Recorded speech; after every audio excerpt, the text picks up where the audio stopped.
Wind is blowing very fast at Masjid al-Nabawi. We are close to gate number 21 and 22. King Fahad Gate. It's one of the miracles of Allah that wind is blowing so fast here in the desert area. A very soothe and efficacious wind at Masjid al-Nabawi.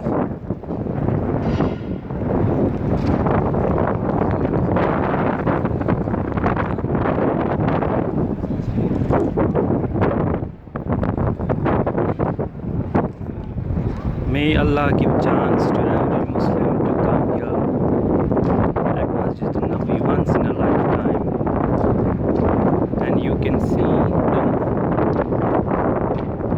Rahmah and mercy of Allah showering here every moment, every time.